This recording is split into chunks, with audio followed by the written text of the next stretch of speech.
Remove the pulp, parchment. Is it cool? Is it perfect? I'm gonna scoop some for you guys for so many. Anybody want sugar? Jumbo, we are plant people Johnny. We came to Kenya from Japan.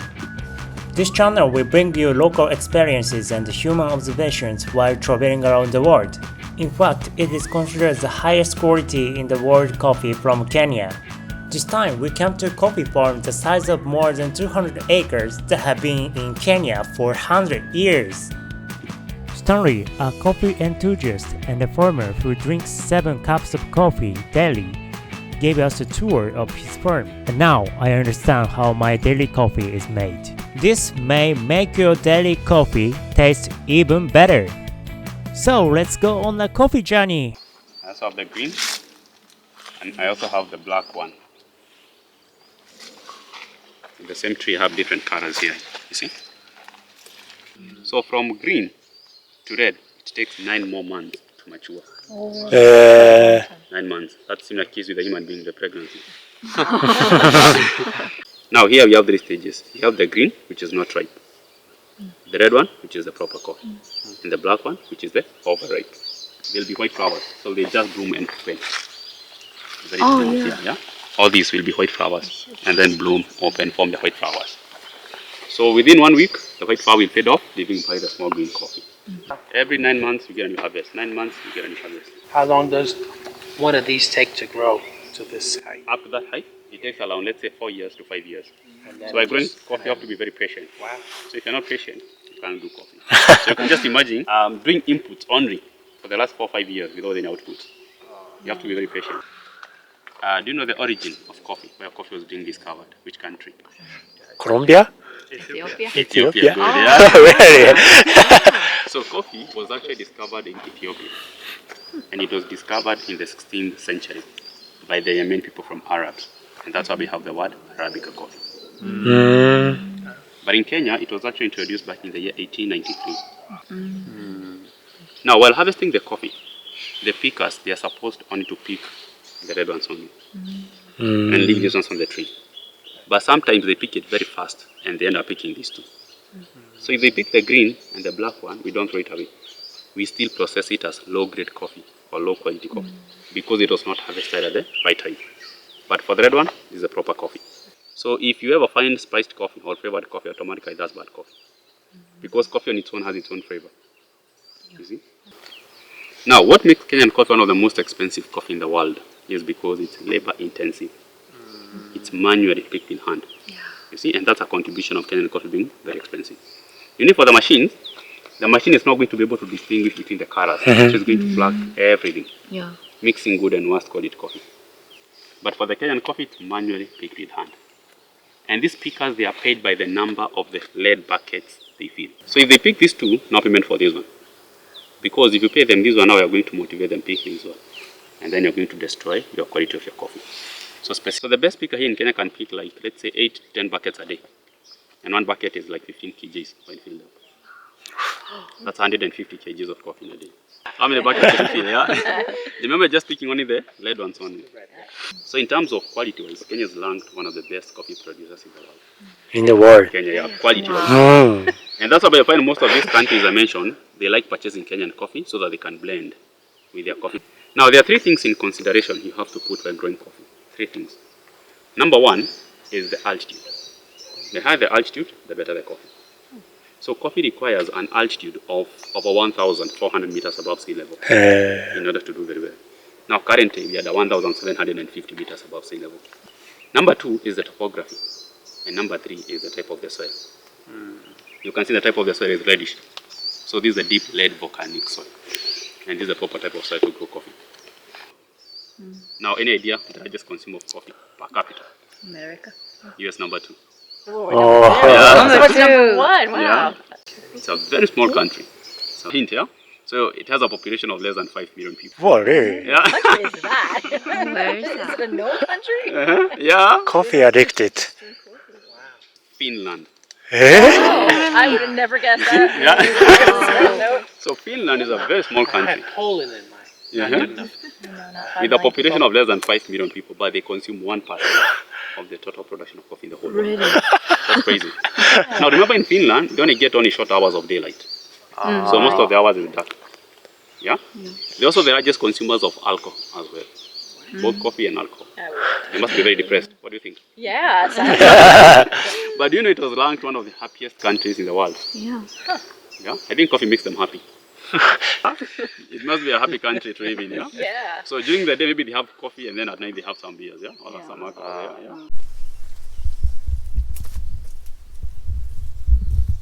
yeah? Now, this farm started in 1920s. Wow. 1920s. So you can just imagine from 1920s to today they still produce coffee.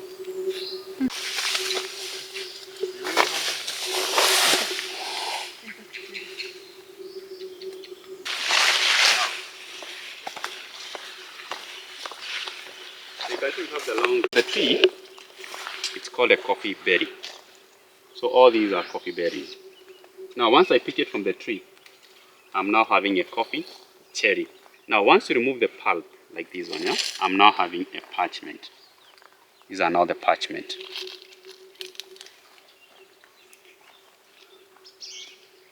Parchment. Berry on the tree, you pick it, cherry. You remove the pulp, parchment. So inside this parchment, you have another layer which is called a husk. You remove the husk to have the green coffee inside. And then you roast the green coffee to have the roasted coffee beans. Now, two gradings in coffee. Now, the first grading of coffee happens in terms of the density of the parchment, the weight. So you put some water, the heaviest parchment is going to sink at the bottom. Now, the second grading of coffee happens in terms of the size of the green coffee, concentrated in terms of flavor, aroma, acidity, and everything in the coffee. I know, that's very different. Parchment, I mean the cherries inside, and then now you see the grinder here. It's a disc for removing the pulp. So the pulp is being removed at this point and then dropped out. And now the parchment, these ones will now coming from this point and then this point. So you can see the sugar. Oh. Yeah? So what you do here, you pour the parchment inside and then you have to put some water halfway, because water acts as a catalyst. It helps in speeding up the rate of reaction. You wash it and then take it on the bed to dry. These are all parchments. You do your first grading, you bring them on the bed to dry for 21 good days. So the main reason is because coffee contains 45% of the moisture content inside. Now we have to reduce that moisture content to around 13%, so that the 13% is now going to assist us during roasting the coffee after. Maybe right now it's warm or it's sunny. The next minute is raining. So if you don't attain your 13% after 21 days, you'll correct all your parchment and then take them inside the coffee factory. And then you're going to dry further using the wind. But drying using the wind is a bit more expensive because you get a lot of power from that point. So preferably, most people do prefer using the natural method. This is green coffee. And then this is the husk I just peeled there. Different terms with different stages. The parchment will be carried up by this conveyor cars up to the herring machine. Now the herring machine is the one which is responsible for the removal of the husk. It will not be scrubbing the husk. The husk will be removed, thrown outside.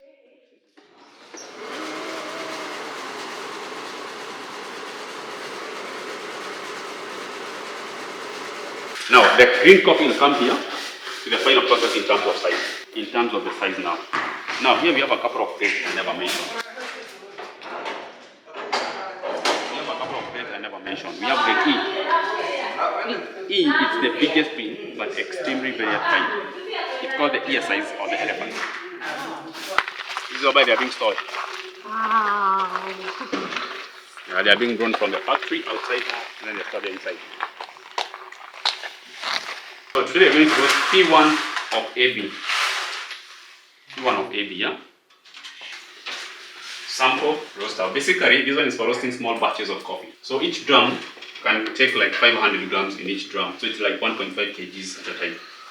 Oh. So this one is basically for cupping the coffee. So we taste, if the coffee is good, now do the mass roasting in the bigger machine there. Yeah?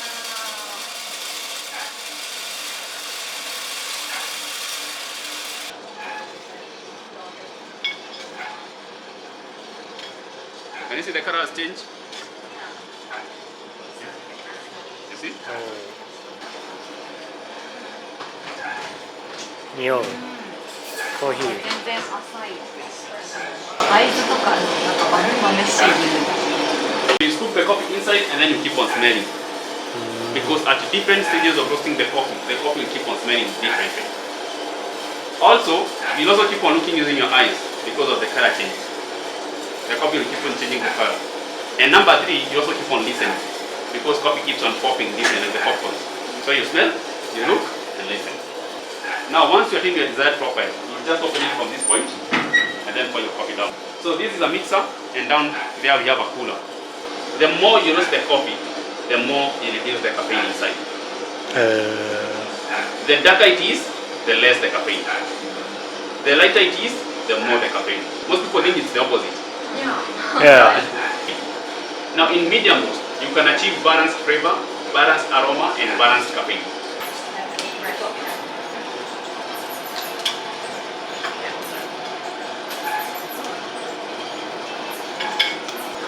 Just a few seconds.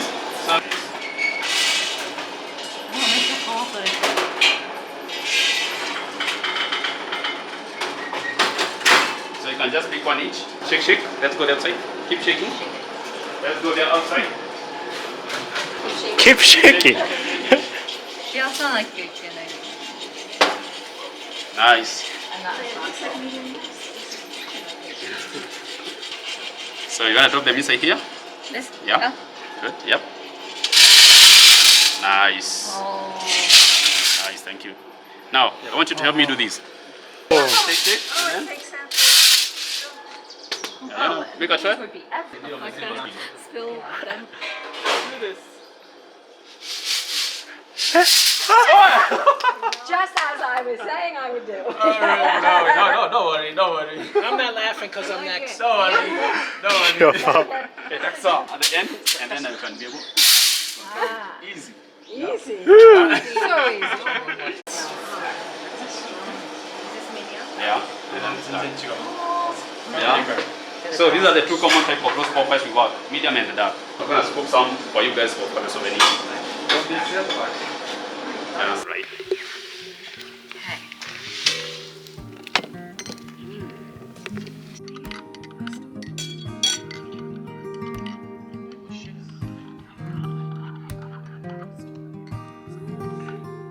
For me, Kenyan coffee has a gentle taste. It tastes like a Japanese green tea. It was so ちょって great. 感じだよね。 At the end of the day, we had a delicious coffee on the terrace with a view of the coffee plantation. It was a great opportunity to relax and have a good time. I hope your cup of coffee today tastes better than usual. Thank you so much for watching this through to the end. We will continue to bring you our round-the-world trip of local experience and human observation. Please give us a high rating and subscribe to our channel. Let's travel the world together.